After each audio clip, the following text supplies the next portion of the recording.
Bienvenue sur les news de Samir. Aujourd'hui, on va parler de l'actualité et du petit Émile. Il y a des nouveautés. Je rappelle que les enquêteurs, le procureur et tout ce qui s'ensuit veulent mettre pression en médiatisant cette affaire. Il ne faut surtout pas parler d'autre chose. Il faut vraiment y aller, quoi, pour mettre pression sur les responsables, qui comprennent que maintenant, on va pas plus les laisser tranquilles jusqu'à qu'ils... faut comprendre que quand vous avez un système qui est sur votre dos, c'est fatigant quand on parle de vous H24, etc. Imaginez-vous sur la durée, au bout d'un moment, ça fait craquer des gens. On a appris quelques nouveautés sur Émile. Apparemment, il aurait été placé dans un congélateur. Et pourquoi on n'a pas retrouvé sa mâchoire? C'est qu'elle a été enlevée. Parce que il y a des traces comme quoi que... Enfin, je suis désolé d'être brut, mais on lui a fracassé le crâne. Voilà. C'est-à-dire que le petit Émile, maintenant, on n'est plus sur l'idée d'un accident de voiture, mais plutôt d'un fracassage de crâne, quoi. Voilà. Donc, il y a vraiment une volonté derrière de lui ôter la vie. Donc, voilà, il y a vraiment eu un coup de colère. Et donc on va parler de tout ça. Avant de démarrer la vidéo, j'aimerais quand même vous parler d'une petite chose. Alors bien évidemment, abonnez-vous sur cette chaîne, vérifiez que vous êtes bel et bien abonné. Abonnez-vous aussi sur ma chaîne où je parle des affaires criminelles. Faites un don sur Tipeee pour soutenir la chaîne. D'ailleurs, je remercie ceux qui font des dons sur Tipeee parce que c'est grâce à vous que je continue. Je vous dis la vérité. Sincèrement, c'est grâce à vous parce que c'est plaisant ce que je fais, c'est mon métier, c'est plaisant, mais c'est dur de recevoir constamment des nasses de mort, alors oui, on va faire ci, on va te faire ça, etc. Tais-toi, parle pas de ce sujet-là, et ainsi de suite, etc. Arrête de dénoncer les pédos, pourquoi tu es pour la peine capitale? Attention, fais attention, tu sais ce qu'on va faire, on va t'accuser toi-même de pédo, et tu vas voir, machin, etc. Donc, faut bien que vous compreniez que... alors, moi, il y a des procédures judiciaires, j'ai déposé plainte, etc. Donc, moi, mon avocat me dit, n'en parle pas pour le moment, etc. Donc, voilà, on va pas en parler. Mais il faut bien que vous compreniez que quand vous prenez la parole et que vous dénoncez, c'est pour ça que vous voyez, comprenez pourquoi vous voyez personne réellement dénoncer les réseaux, ou même quand ils parlent par exemple de l'affaire Émile ou d'autres affaires, ils viennent et ils vous disent oh regardez ce qui s'est passé, oh c'est grave, ah voilà quoi. Non non non, il faut changer la loi française, il faut se poser des questions sur les réseaux et ainsi de suite. Et en fait, tu te rends compte que tu comprends parce qu'il y a des pressions. Il y a des pressions partout, politiques, juridiques, médiatiques, etc. Donc, et c'est pour ça que tout le monde se tait. C'est pas facile, c'est pas facile quand vous recevez des lettres chez vous, etc. Donc, en plus pour pas grand chose. Et donc, merci pour ceux qui tous les mois soutiennent la chaîne, qui font des dons alors il y en a qui font des dons exceptionnels, il y en a qui font des 3 euros, 10 euros, c'est exceptionnel aussi. Mais c'est juste pour vous dire que l'affaire Émile, comprenez bien, elle est symptomatique de ce qui se passe en France. Il y a des gens qu'on appelle des lanceurs d'alerte qu'on met en tôle, et ça vous le retrouvez partout. Pour ça ma chaîne, en tout cas celle-ci, elle est globale, mais quand je vous dis que tout est lié, tout est lié. Ce qu'il y a dans ta nourriture, c'est lié à l'affaire Émile. C'est ce que j'essaie de faire comprendre. Ce qui est lié, par exemple, en Israël, aux États-Unis, machin, tout est lié à l'affaire Émile. Je ne rigole pas quand je dis ça, parce que il y a de la corruption, il y a des sociétés, des gens qui, par corruption, ils se tiennent entre eux, par pédo, par ceci et cela, et ainsi de suite. Par exemple, l'amiante. Vous savez, l'amiante, il a fallu, une fois qu'on a découvert que c'était cancérigène, il a fallu 100 ans pour interdire l'amiante. Parce que derrière, il y avait des lobbies qui achetaient, qui nassaient, et ainsi de suite. Il y avait une omerta, tu vois. Et il y avait des lanceurs d'alerte qui en prenaient plein la gueule, et ainsi de suite. Et ben, l'affaire Émile, c'est pareil. L'affaire Émile, on vise les mêmes personnes qui sont corrompues et qui font taire l'affaire, et ainsi de suite, etc. Donc en fait, il faut vraiment ne rien laisser tomber. Il ne faut pas se dire, oh, mais il y a plein... faut faire tomber Émile, et il faut faire tomber, c'est comme l'affaire Betaram. L'affaire Betaram, c'est juste une école avec des centaines et des centaines d'enfants qui se sont fait bip. Non, ce n'est pas seulement ça. C'est aussi l'omerta des hommes politiques, du système judiciaire qui ont protégé ces gens-là. Et en fait, tu te rends compte que, ah d'accord, ok, d'accord, et ça va plus loin. Ah ouais, d'accord, ils ont reçu aussi un pot de vin de Coca-Cola Company pour se taire parce qu'ils mettent du fluor dans l'eau. Oh, ah bon, oh, je savais pas. Tu vois donc, et je rappelle, Émile est notre enfant. Il est notre enfant à tous. Quand bien même les parents diraient non mais c'est pas grave, on pardonne, on s'en fout, c'est notre enfant. Il y a pas, on ne lâchera rien. Hein. Tu vois, on va trouver c'est qui le coupable et on va faire en sorte qu'il soit sanctionné bien comme il faut. Je remercie pour les derniers donateurs, Cédric, Mustapha, je remercie Sadia également, merci Samir, vos interventions, alors arrêtez de me vous voyer hein, s'il vous plaît, vos interventions m'éclairent très souvent sur la réalité, c'est pour cela que je suis très assidu à votre chaîne, prenez soin de vous. Oh, merci Sadia, écoute, ça m'a fait plaisir. Surtout quand c'est une jolie jeune demoiselle qui le dit. Alors, une fois qu'on a fait cette parenthèse, maintenant on va pouvoir rentrer dans le vif du sujet. Mort d'Émile. Son corps a été caché à 3 endroits différents. Émile aurait reçu un coup violent au niveau de la mandibule. Par ailleurs, son corps semble avoir été stocké dans 3 endroits différents, dont le fameux sentier forestier emprunté par la randonneuse. C'est incroyable ce qu'on est en train de nous dire, quoi. Vraiment, hein, je sais pas. Ce que je veux dire, c'est que il faut en avoir du courage. Hein. Il faut en avoir, enfin, du courage, mal placé, mais quand même, t'as le corps d'un enfant qui est blessé. C'est... Je sais pas comment tu fais pour lui enlever ses habits, lui remettre des habits, le déplacer, le changer de place. Vous voyez ce que je veux dire? Comment tu fais humainement? Humainement, ton cœur, comment il fait pour...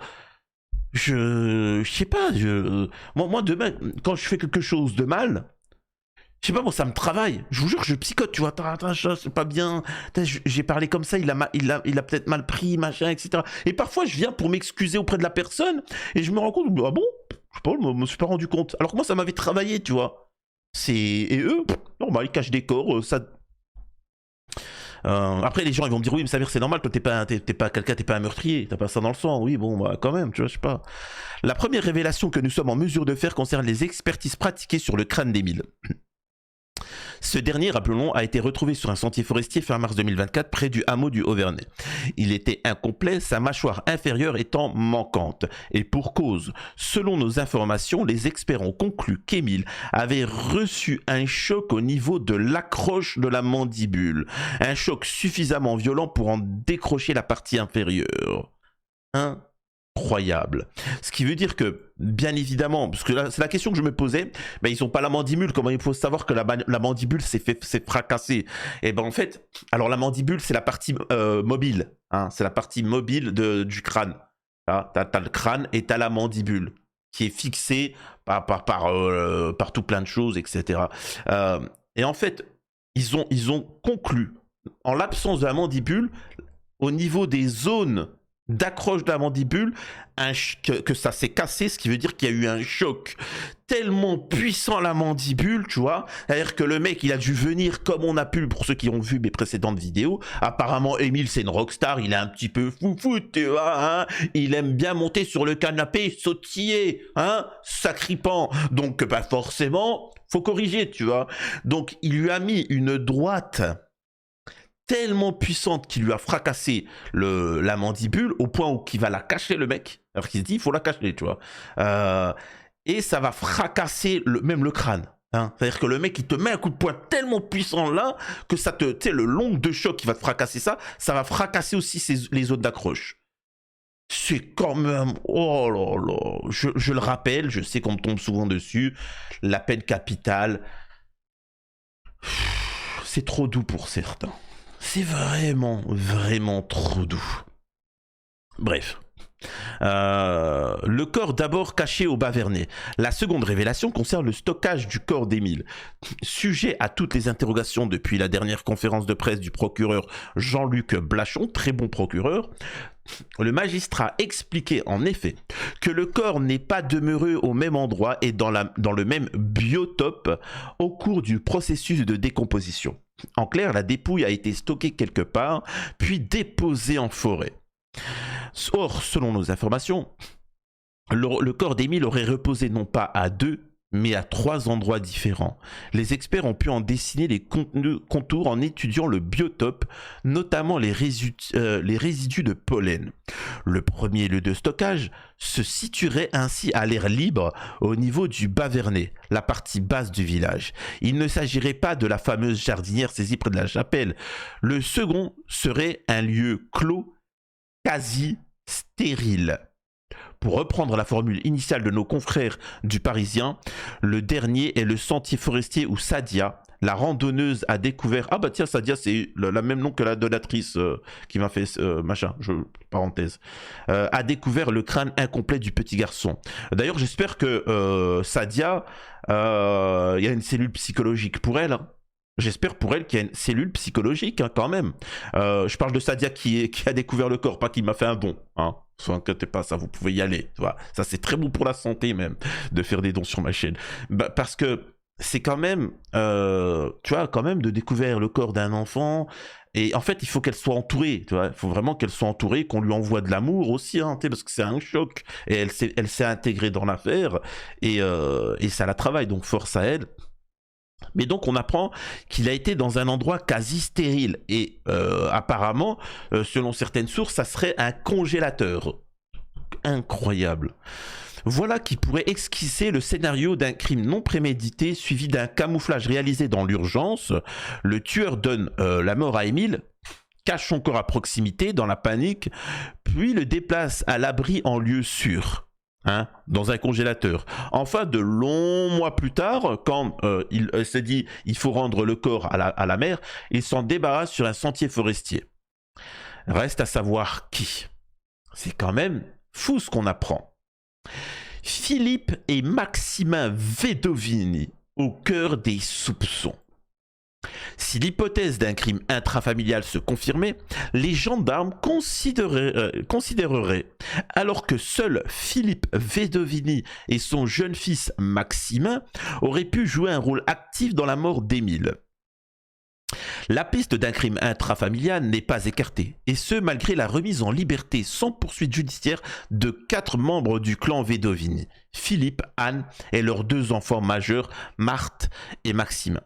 Cette piste resterait même l'une des plus sérieuses aux yeux des enquêteurs, compte tenu notamment de la particularité du secteur du Haut-Vernay.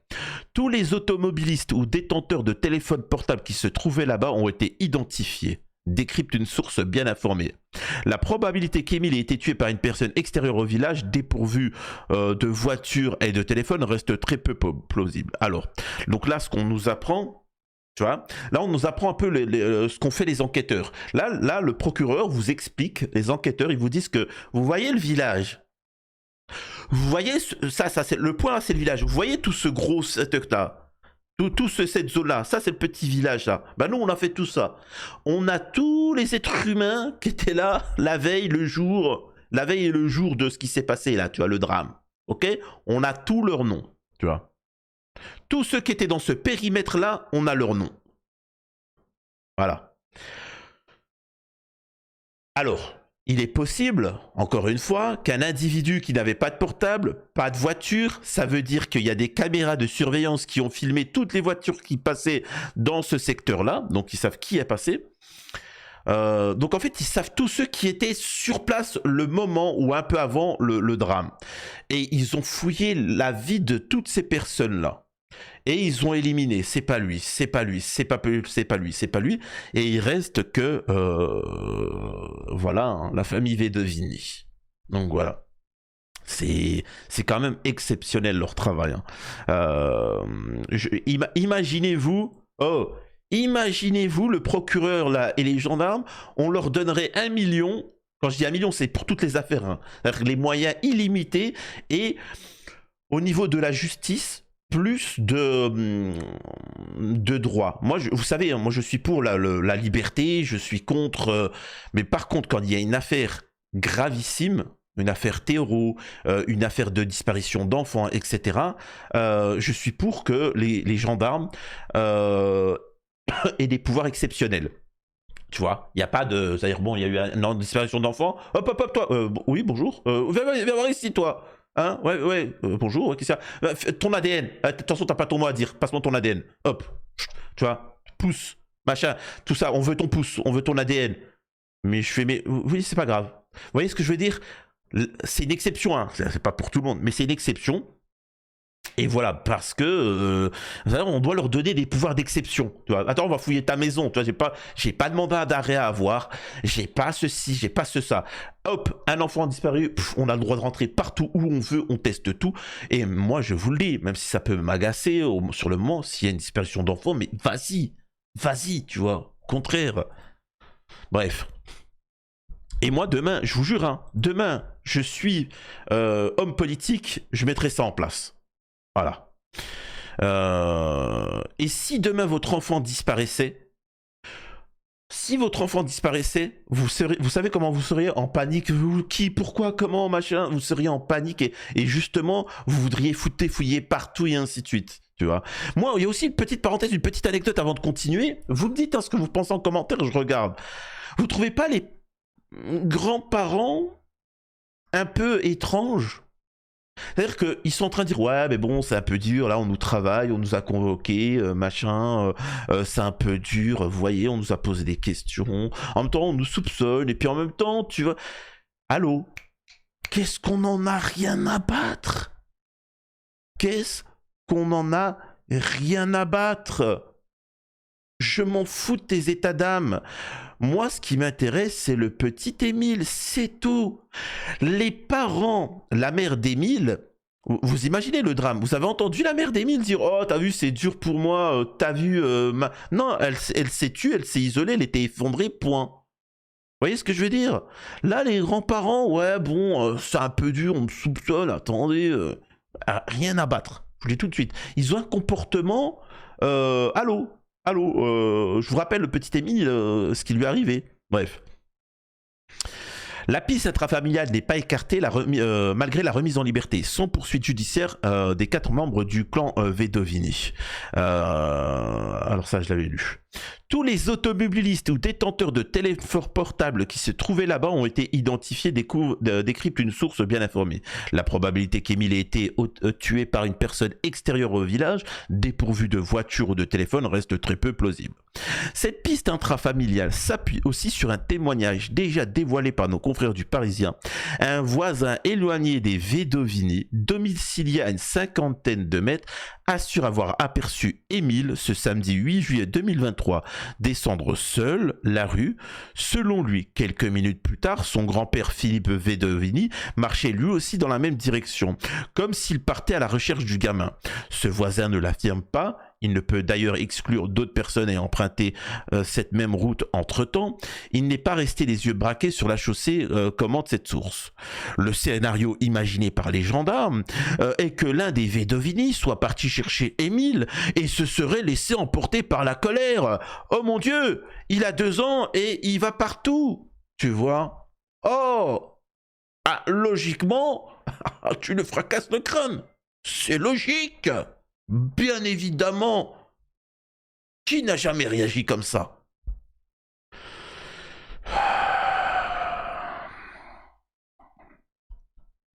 Il semble considérer toujours dans le cadre de cette hypothèse qu'il ne pourrait alors s'agir que de Philippe Vedovini ou son fils Maximin, du fait de leur personnalité et de leur comportement, précise un proche de l'enquête. À noter que Philippe Vedovini et son fils Maximin ne font pas l'objet de poursuites judiciaires et restent plus que jamais présumés innocents. Ils sont d'ailleurs ressortis libres et mon boule sur la commode. Après, vous savez, la piste de... J'allais dire je comprends. Non, je comprends pas, mais c'est-à-dire que la piste du petit Émile qui part, il se promène, et les grands-parents qui décident de le fracasser. Tu vois, les grands-parents ou Maximin, etc. Ils décident de lui fracasser le crâne. Ils ont été un peu trop forts. Quand bien même ça arrive, encore une fois, malgré que ça soit volontaire, ça reste un accident. Donc on va à l'hôpital, tout ce que tu veux, etc. Mais comme on apprend dans certains articles, on apprend que dès que le petit... Alors je vous montre pas l'article, on s'en fiche.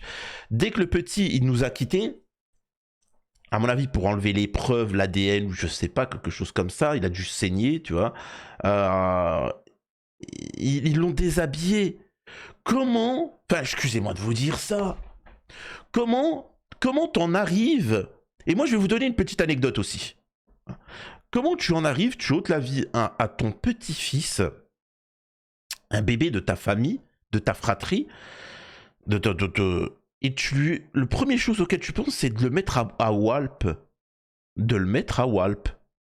C'est des fous furieux, tu vois. Là, vraiment, c'est des fous furieux. Ensuite, quand on nous dit, oui, mais Philippe Vedovini, il est sévère. Vous avez tous des parents. Pour ceux qui ont des enfants, on fait partie d'une génération, je parle de ceux qui ont plus de 30 ans. On est d'accord que nos parents, nos pères, ils étaient... tu vois, hein, ils étaient très sévères, on est d'accord. Hein, ils n'étaient pas, sensibilisés au wokisme ou à l'éducation positive. Hein, si vous voyez ce que je veux dire. On en a pris des claques. Et là, je vous demande à vous tous qui m'écoutez, si vous avez eu des enfants, comment, et je vous pose la question, comment se comporte votre père avec vos enfants à vous, c'est-à-dire ses petits-enfants? Ils se comportent pas comme... Ça vous choque. D'ailleurs, ça choque tout le monde. Alors qu'on se dit, waouh. Moi, quand je vois, avec mon bébé, ma fille, bon, maintenant, elle a 9 ans, je vois comment mon père se comporte avec. Je me dis, mais c'est pas le même que j'ai connu, moi. Pourquoi avec elle, tu achètes des jouets, des cadeaux, elle a tous les permis, elle peut faire ce qu'elle veut, tu vois. Et puis moi, quand j'étais petit, c'était pas comme ça, c'était la dictature.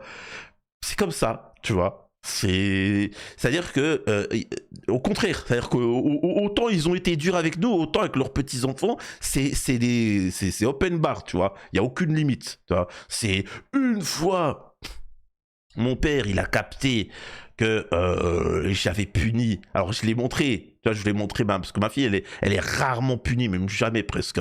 Tellement c'est rare que quand on s'arrive le moment, tu vois, et hop, je filme. Tu vois, en fait, c'est plus pour filmer.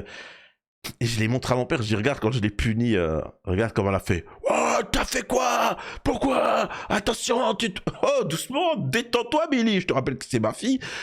Tu vois? Donc, et là, de m'expliquer que le grand-père, il est dangereux avec ses... Non. Ça, il y a quelque chose de sombre dans cette affaire. Dites-moi ce que vous en pensez et on lâchera rien. Sachez que c'est une volonté à l'heure actuelle du système judiciaire, policier, c'est de ne pas lâcher et de mettre pression jusqu'à que le coupable soit découvert. Donc on ne lâche rien et on l'aura, hein. On va l'avoir, le responsable. On l'aura. À la prochaine sur les news de Samir.